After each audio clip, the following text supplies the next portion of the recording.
Hello बच्चों, welcome back to my channel Akki Guru class में आप सभी मित्रों का स्वागत है। जी हाँ दोस्तों, जैसा कि आपने थंबनेल में देखा कि इस बार 2024 में बोर्ड परीक्षा में बिल्कुल सेम यही प्रश्न आपको देखने को बन सकता है। तो बस आपसे एक ही विनती करूंगा कि आप वीडियो के अंतिम समय तक बने रहिएगा। बिल्कुल कम समय में आप सबको बहुत एग्जाम ओरिएंटेड प्रश्न करवाने वाला हूँ। तो साइंस का वीवीआई ऑब्जेक्टिव प्रश्न है जो कि 95% चांस है कि बिल्कुल आपको देखने को मिलेगा। आज हम लोग बिल्कुल सुपर फास्ट प्रश्न करेंगे। आज का पहला प्रश्न आपके स्क्रीन पे आता है। प्रश्न है कि आप लोग बताइए कि किस दर्पण में फोकस दूरी ऋणात्मक होती है। और बच्चों, अगर आपको ज़्यादा समय चाहिए तो वीडियो को पॉज करके अपना उत्तर कमेंट बॉक्स में दे सकते हैं।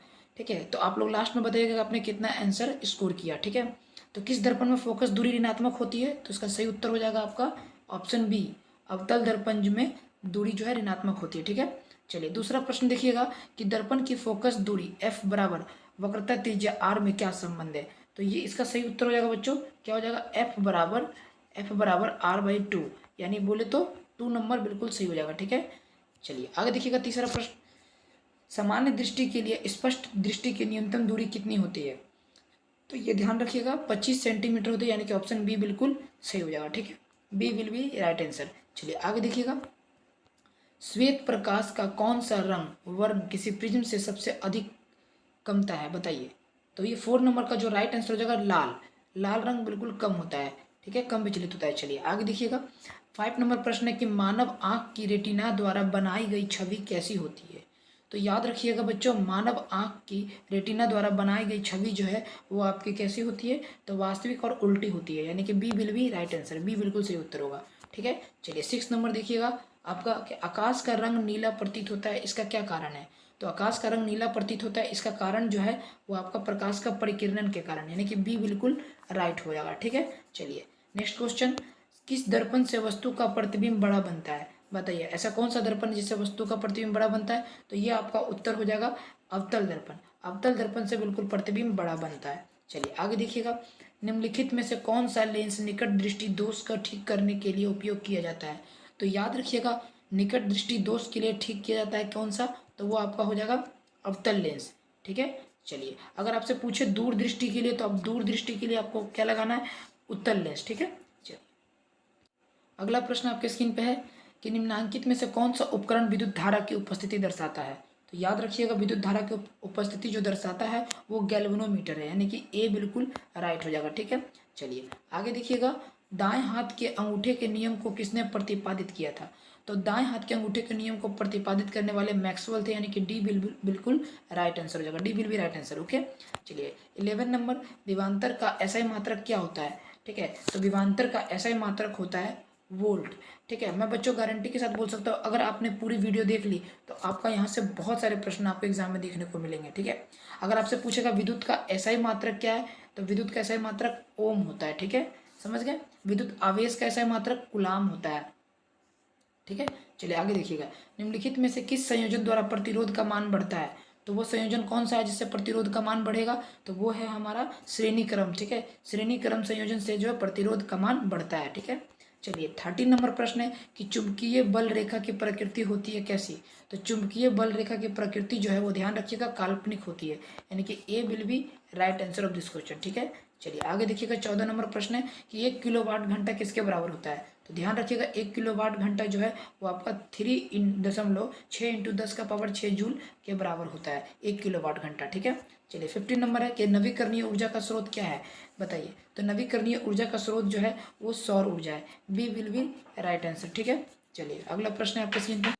अगला क्वेश्चन है बच्चों, अगला क्वेश्चन है कि कौन सा लेंस अपसारी लेंस भी कहा जाता है, बताइए। तो ये ध्यान रखिएगा बच्चे, जो कि अवतल लेंस है वो अपसारी लेंस भी कहे जाते हैं। ठीक है, A will be right answer. Okay, चलिए अगला प्रश्न आपके स्क्रीन पे आता है, प्रकाश का प्राथमिक वर्ण कौन सा है। तो याद रखिएगा प्रकाश का प्राथमिक डी ऑप्शन होगा, लाल, नीला और हरा। अगर आपसे मैं बता दूं कि प्रकाश का प्राथमिक रंग तो लाल, नीला, हरा है, लेकिन टोटल रंग 7 होते हैं। ठीक है, टोटल रंग कितने होते हैं, 7 होते हैं। और सातों का नाम मैं बता, लाल, नीला, हरा तो हो गया, एक होता है बैगनी।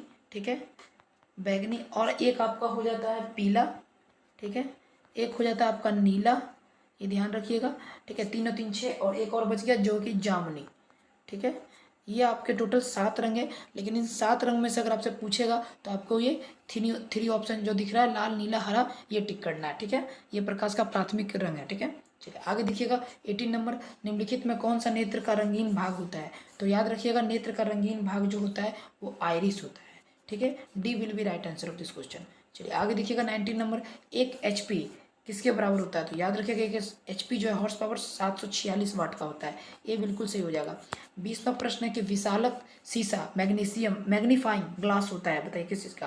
तो वो जो होता है ध्यान रखिएगा अवतल लेंस का होता है। ठीक है, बिल्कुल ये आपको ऑप्शन बिल्कुल सही हो जाएगा। ठीक है, चलिए 21 नंबर है कि जब किसी चालक तार से विद्युत धारा प्रवाहित होती है तो गतिशील कण क्या होते हैं, बताइए? तो गतिशील इसमें से कौन से कण होंगे? वो इलेक्ट्रॉन होंगे। कौन से होंगे? इलेक्ट्रॉन। अगर इलेक्ट्रॉन के आविष्कार का नाम पूछेगा तो जे थॉमसन मानना है। ठीक है, चलिए 22 नंबर, एम्पियर घंटा का मात्रक क्या होगा, बताइए? तो एम्पियर घंटा का मात्रक जो होता है वो आपका आवेश का होता है। ठीक है, बी बिल्कुल सही हो जाएगा। ओके, चलिए अगला प्रश्न कि निम्नलिखित में कौन सा मात्रक वाट के बराबर है? तो इसका सही उत्तर हो जाएगा आपका जूल बटा सेकेंड, यानी कि ए बिल्कुल सही हो जाएगा। ठीक है, 24 नंबर प्रश्न है कि विद्युत धारा का मात्रक क्या है? तो विद्युत धारा का मात्रक जो है वो आपका एम्पियर है, मैंने पहले ही बताया था। ठीक है, चलिए अगला प्रश्न है कि ग्लोबल वार्मिंग के लिए उत्तरदायी गैस कौन सा है? तो ग्लोबल वार्मिंग के लिए उत्तरदायी गैस CO2 है, यानी कार्बन डाइऑक्साइड। अगर आपसे पूछेगा कि कार्बन डाइऑक्साइड की मात्रा हमारे वायुमंडल में कितनी है, तो 0.03% है, ये ध्यान रखिएगा। अगर आपसे सबसे सर्वोत्तम सबसे ज़्यादा अधिक मात्रा में गैस नाइट्रोजन पाया जाता है, 78% होता है। अगर वहीं पूछ दे कि ऑक्सीजन जीवन प्राणदायक गैस कितना है, तो 21% हमारे वायुमंडल में। ठीक है, ये ध्यान रखिएगा। 26 नंबर प्रश्न कि शरीर में भोजन का पचना किस प्रकार की अभिक्रिया है? तो ये ध्यान रखिएगा शरीर में भोजन का पचना जो है वो आपका उपचयन अभिक्रिया है। A will be right answer. ठीक है, चलिए 27 नंबर प्रश्न कि कली चूना पर जब हम जल डालते हैं तब अभिक्रिया होती है कैसी? तो याद रखिएगा जब कली चूना चूना पर हम जब जल डालते हैं तो ये आपका उसमें छेपी अभिक्रिया होती है, यानी कि ए बिल्कुल राइट आंसर। ठीक है, 28 नंबर, निम्नलिखित में कौन सबसे अधिक अभिक्रियाशील है? इन 4 ऑप्शन में सबसे अधिक अभिक्रियाशील कौन है ये बताना है। तो ये ध्यान रखिएगा सबसे अधिक अभिक्रियाशील जो है आपका कॉपर हो जाएगा। ठीक है, यानी कि तांबा। ओके, चलिए अगला क्वेश्चन है कि चूना जल का रासायनिक सूत्र क्या है? तो चूना जल का रासायनिक सूत्र है CaOH2, कैल्शियम हाइड्रोक्साइड। ठीक है, ए ऑप्शन हो जाएगा। अगला प्रश्न है कि कोई विलियन लाल लिटमस को नीला कर देता है, उसका पीएच मान क्या होगा? तो अगर कोई विलियन लाल लिटमस को नीला कर देता है तो वो आपका हो जाएगा ए और बी दोनों, यानी कि बिल्कुल 11 और 10 उसका पीएच मान हो जाएगा। ठीक है, बिल्कुल आपका ये दोनों बिल्कुल सही हो जाएगा। ठीक है, चलिए अगला प्रश्न है कि एल्काइन में कार्बन के बीच कितने सहसंयोजक बंधन होते हैं? तो ये ध्यान रखने वाली बात है, एल्काइन के बीच कार्बन के जो सहसंयोजक बंधन होते हैं वो आपके कितने होते हैं? तो 3 होते हैं। ठीक है, चलिए अगला प्रश्न है कि आपके स्क्रीन पे है ग्लूकोज का आणविक सूत्र क्या है? इजी प्रश्न है, पिछले बार देखने गया था, मिला था एग्जाम में C6H12O6। ये ध्यान रखना बच्चों, एकदम बिल्कुल आपको ये प्रश्न रट लेना है। VVI है, ये आपको इस बार एग्जाम में देखने को मिलेगा। ठीक है, वैसे सारे प्रश्न VVI है, लेकिन ये प्रश्न हर बार मैट्रिक एग्जाम दोहराया जाता है, मैट्रिक एग्जाम में साइंस के दिन। ठीक है, 33 नंबर, उच्च वसीय अम्लों के सोडियम लवण को क्या कहते हैं? तो याद रखिएगा जिसमें उच्च अम्लीय वसा होता है उसका सोडियम लवण को हम लोग क्या कहते हैं, बताइए? तो उसको कहते हैं साबुन कहते हैं। ठीक है, A will be right answer. Okay, चलिए अगला प्रश्न स्क्रीन पे आता है 34 नंबर, CHO अभिक्रियाशील मूलक को क्या कहते हैं, बताइए? तो इसको हम लोग अभिक्रियाशील मूलक को कहते हैं एल्डिहाइड, यानी कि ए ऑप्शन बिल्कुल सही हो जाएगा। ठीक है, चलिए 35 नंबर प्रश्न है कि आवर्त सारणी के किस आवर्त में बाएं से दाएं जाने पर तत्वों का परमाणु त्रिज्या क्या होगा? घटेगा, पहले घटेगा फिर बढ़ेगा, या अपरिवर्तित रहेगा या बढ़ता रहेगा? तो बिल्कुल इसका राइट आंसर हो जाएगा आपका घटता है, यानी कि ए ऑप्शन बिल्कुल सही हो जाएगा। याद रखना बाएं से दाएं जाने पर परमाणु की त्रिज्या घटती है। ठीक है, अगला प्रश्न है कि निम्नांकित तत्वों को उनके अधातु गुण के अनुसार बढ़ते क्रम में सजाए। ठीक है, यहाँ पे लिथियम ऑक्साइड और ऑक्सीजन और कार्बन, बेरिलियम और फ्लोरीन है। तो इसको आपको क्या करना है कि बढ़ते क्रम में सजाना है। तो बढ़ते क्रम में इसका जो बिल्कुल सही उत्तर हो जाएगा बी ऑप्शन। ये देखिए ये बिल्कुल यहाँ पे सजाया हुआ है। ठीक है, तो बी बिल्कुल राइट हो जाएगा। 37 नंबर, सिलिकन क्या है? सिलिकन क्या है दोस्तों? तो सिलिकन जो है वो एक उपधातु है। ठीक है, सी बिल्कुल सही उत्तर हो जाएगा। अगला प्रश्न 38 नंबर कि निम्नांकित में कौन विद्युत का धनात्मक तत्व है? तो विद्युत का जो धनात्मक तत्व है वो ध्यान रखिएगा सी ऑप्शन, सोडियम बिल्कुल धनात्मक तत्व है, पॉजिटिव चार्ज है इसमें। ठीक है, ओके, चलिए आगे देखिएगा कि टिहरी बांध का निर्माण किस प्रदेश में किया गया है? तो टिहरी बांध का निर्माण जो है वो आपको उत्तराखंड में किया गया है। ठीक है, बी बिल्कुल सही हो जाएगा। अगला प्रश्न है कि निम्नांकित में किस धातु को केरोसिन में डुबाकर रखते हैं? तो हम लोग सोडियम को केरोसिन में डुबा कर रखते हैं, जिसको हम लोग Na से डिनोट करते हैं, जिसकी परमाणु संख्या 11 होती है। ओके, ये सब आपको एग्जाम ओरिएंटेड प्रश्न है बच्चों। 40 सेट कंप्लीट हो गए। आगे का प्रश्न अभी और बचा हुआ है, 41 नंबर प्रश्न है। बताइए कि अपमार्जक में से क्या बनाए जाते हैं। तो याद रखिएगा, अपमार्जक से जो बनाए जाते हैं वो आपका इसमें से सर्फ एक्सेल भी बनाए जाते हैं, शैम्पू भी और इजी सर्फ भी, यानी कि डी बिल्कुल सही हो जाएगा। बच्चों, अगर प्रश्न बिल्कुल अच्छे लग रहे हैं तो आप चैनल को सब्सक्राइब कर बेल आइकन घंटी प्रेस कीजिएगा। आने वाले 2024 में जो एग्जाम है वो बिल्कुल हमारे चैनल से बढ़ चढ़ कर हिस्सा ले जाएगा आप लोग को एग्जाम में पास करवाने के लिए, ठीक है। और बहुत अच्छे से एग्जाम की तैयारी करवाते हैं। प्रीवियस ईयर का मैंने बहुत बच्चों को इस चैनल से तैयारी करवाई है और बहुत बेनिफिट मिला है सब बच्चों को, ठीक है। तो आप लोग हमारे चैनल को सब्सक्राइब कर बेल आइकन घंटी प्रेस कीजिएगा और अपने दोस्तों को भी शेयर कीजिएगा। तो 42 नंबर का बी, सिलिकॉन जो है वो एक उपयोग में सौर सेल में उपयोग में होता है, ठीक है। 43 नंबर, निम्नलिखित में किसका उपयोग खाना बनाने वाले ईंधन में नहीं होता है। बताइए, नहीं पूछा है तो याद रखिएगा प्लास्टिक का हम लोग ईंधन में खाना बनाने में उपयोग नहीं करते हैं, ठीक है। बाकी इन तीनों का करते हैं, ठीक है। चलिए आगे देखिएगा, 2Cu + O2 2Cu क्या है एक प्रकार का। तो ये एक प्रकार का ध्यान रखने वाली बात है, ऑक्सीकरण है, ठीक है। यहाँ ऑक्सीकरण हो रहा है, ओके। चलिए 45 नंबर, निम्नलिखित में कौन सा समीकरण संतुलित नहीं है। इसमें ऐसा कौन सा समीकरण है जो संतुलित नहीं है। तो इसमें जो है ये लेड वाला जो है PbNO3 2 और फिर PbO + NO2 + O2 जो है ये आपका संतुलित नहीं है। बाकी ये सब संतुलित है, ठीक है। तो इसमें नहीं पूछा तो ये गलत है, तो यही इसका सही उत्तर हो जाएगा, ठीक है। चलिए आगे देखिए 46 नंबर, उदासीन का विलयन का pH मान कितना होता है। देखिए जिसका pH मान बिल्कुल 7 होता है वही उदासीन होता है, और मिट्टी का pH मान हमेशा 7 होता है, इसलिए मिट्टी जो है वो उदासीन होती है। लेकिन 7 से आगे 8 9 10 जितना भी pH मान मिलेगा वो आपको क्षारीय मिलेगा, ये ध्यान रखने वाली बात है। और जितना भी कम मिलेगा जैसे 6 5 4 3 वो आपको अम्लीय मिलेगा, ठीक है। तो जब भी आपसे 7 से कम पूछे तो याद रखिएगा वो अम्लीय, और 7 से अधिक क्षारीय, और जो बिल्कुल 7 रहे वो आपका क्या हो जाएगा, वो उदासीन हो जाएगा। जैसे खून का अगर आपका pH मान 7.4 होता है तो अम्लीय होगा कि क्षारीय, तो खून हमारा क्षारीय हो जाएगा, ठीक है। ओके, चलिए आगे देखिएगा, निम्नलिखित में कौन दुर्बल अम्ल, कमजोर अम्ल कौन है यहाँ पे। तो दुर्बल अम्ल की अगर बात करें तो CH3COOH बिल्कुल दुर्बल अम्ल है, जिसका उसका सिरका भी इसको हम लोग कहते हैं। सिरका का अगर रासायनिक सूत्र पूछे तो वो यही हो जाएगा, ठीक है। ओके, चलिए आगे देखिएगा, अगला प्रश्न है क्रोलाइट अयस्क है किसका। क्रोलाइट अयस्क है, ये ध्यान रखिएगा, क्रोलाइट जो है एल्युमिनियम का अयस्क है, ठीक है, एल्युमिनियम का। ओके, अगला प्रश्न है आपके स्क्रीन पे कि पोटेशियम की परमाणु संख्या क्या है। पोटेशियम जिसको हम लोग K से डिनोट करते हैं, तो उसका परमाणु संख्या ध्यान रखिएगा दोस्तों, तो वो आपका 19 होता है, यानी कि इस हिसाब से आपका सी ऑप्शन बिल्कुल सही हो जाएगा। ओके, चलिए आगे देखिएगा 50 नंबर, फॉर्मिक अम्ल में आयुपीएक का नाम बताना है। तो फॉर्मिक अम्ल, जैसे चींटी में आपको फॉर्मिक अम्ल पाया जाता है तो उसका आईपीएक नाम क्या हो जाएगा, तो उसका आईपीएक नाम मैथोनिक अम्ल हो जाएगा, यानी कि A will be right answer. Okay, चलिए आगे देखिएगा 51 नंबर, इथाइल अल्कोहल का अनुसूत्र क्या होता है। तो याद रखिएगा इथाइल अल्कोहल का अनुसूत्र जो है C2H5 और OH होता है, ऐसे लिखा रहेगा एग्जाम में आपका, ठीक है। एक सेकंड बच्चों, ऐसा C2H5 और OH इस तरीके से आपको एग्जाम में लिखाएगा, तो आपको इथाइल का अल्कोहल सूत्र ये सी ऑप्शन करना है, ठीक है।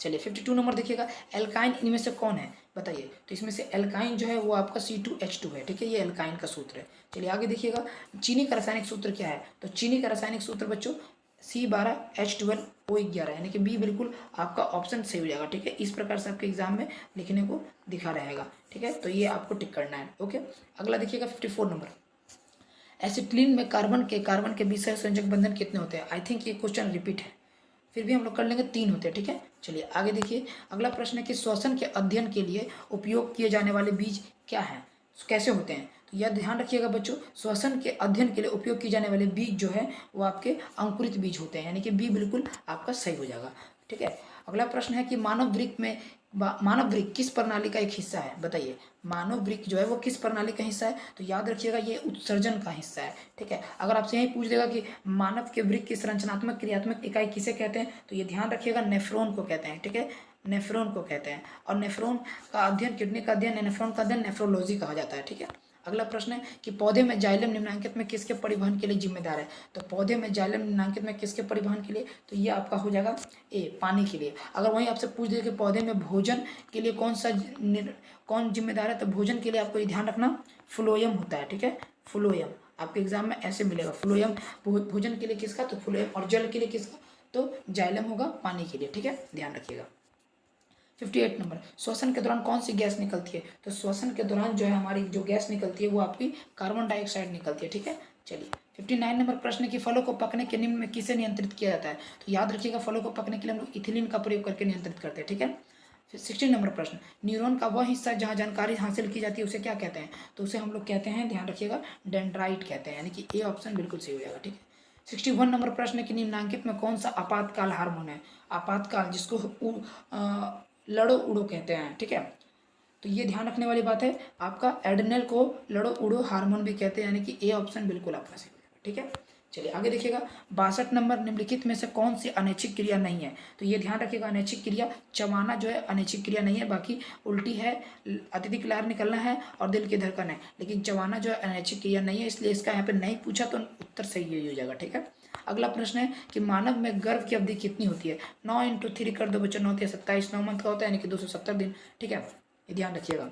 अगला प्रश्न, गंगा एक्शन प्लान कब शुरू हुआ था? तो गंगा एक्शन प्लान जो है वो आपका 1985 को शुरू हुआ था, 1985 को। ठीक है, अगला प्रश्न है कि मुकुलन द्वारा अलैंगिक जनन निम्नांकित में किस में होता है? तो मुकुलन द्वारा जो जनन होता है वो आपका ईस्ट में होता है। ठीक है, अगला प्रश्न आपके स्क्रीन पे है कि निम्न में कौन सी बीमारी श्वसन तंत्र से संबंधित है? तो ये ध्यान रखिएगा, श्वसन तंत्र से जो संबंधित है वो आपका टीबी है। टीबी को हम लोग श्वसन तंत्र से संबंधित समझते हैं, वो एक ऐसी बीमारी है। ठीक है, आगे देखिएगा, मनुष्य और अन्य मांसाहारी जीव निम्नलिखित में किसका पाचन नहीं कर पाते हैं? तो वो जो नहीं कर पाते हैं वो किसका नहीं कर पाते हैं? तो वो जो नहीं कर पाते हैं सेलुलोज का नहीं कर पाते। ठीक है, ओके, चलिए आगे देखिए। अगला है कि ब्रेन हैमरेज का मुख्य कारण क्या है? इजी प्रश्न है, हाइपरटेंशन है। ठीक है, ब्रेन हैमरेज का मुख्य कारण हाइपरटेंशन है। 69 नंबर, निम्न में से परजीवी पादप का उदाहरण क्या है? तो परजीवी पादप का उदाहरण ध्यान रखिएगा आपका क्या है? कसकुटा, यानी कि बी बिल्कुल सही हो जाएगा। 60 नंबर प्रश्न के हृदय से रक्त का संपूर्ण शरीर में पंप किया जाता है किसके माध्यम से? तो ये होता है आपका आलिंदो द्वारा, यानी कि सी ऑप्शन बिल्कुल सही हो जाएगा। ठीक है, चलिए आगे देखिएगा। हाइड्रा में अलैंगिक जनन की विधि कौन सी है? तो हाइड्रा में अलैंगिक जनन की विधि जो है वो आपकी मुकुलन है। ठीक है, अगला प्रश्न है कि जनन संचरित रोग कौन सा है?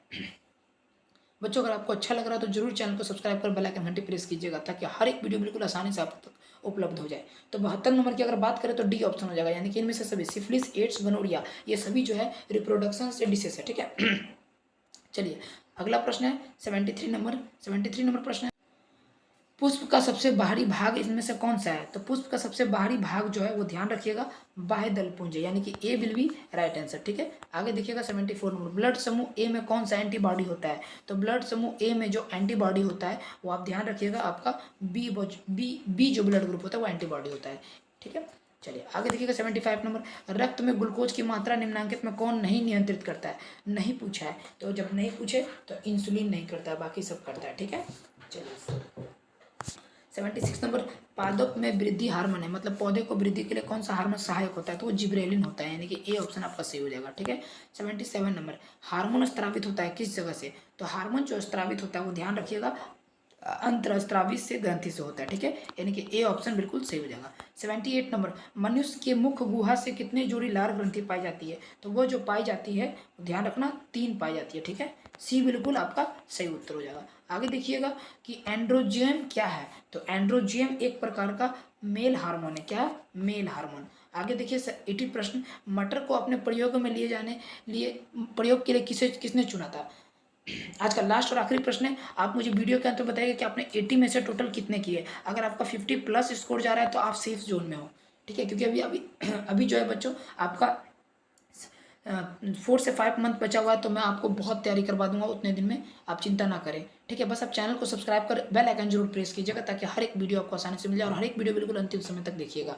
ठीक है, तो इसका जो राइट आंसर हो जाएगा बच्चों क्या हो जाएगा? ए, मेंडल। ठीक है, तो बच्चों ये थी आज की क्लास। आई होप आपको क्लास बहुत अच्छी लगी होगी, बहुत। ठीक है, तो आप अपने दोस्तों को भी जरूर इस क्लास को शेयर कर दीजिएगा। ठीक है, और बोलिएगा कि आप उनसे भी क्लास करने के लिए, और आप खुद भी कीजिएगा। और बाकी हम माता रानी से प्रे करेंगे कि आप सभी बच्चे का एग्जाम अच्छा जाए, आप स्वस्थ रहें, हेल्दी रहें, आपके माता पिता की उम्र लंबी हो, आप सब बच्चे माता पिता का नाम जो है अपने जग में रोशन करें। ठीक है, तो बस आज के लिए इतना ही, मिलते हैं अगले क्लास में। तब तक अपना ख्याल रखिए, अच्छे से रहिए और माता पिता की सेवा करते रहिए। ठीक है बच्चों, बाय बाय, टेक केयर, जय हिंद, जय भारत, जय बिहार, स्वस्थ रहिए, मस्त रहिए।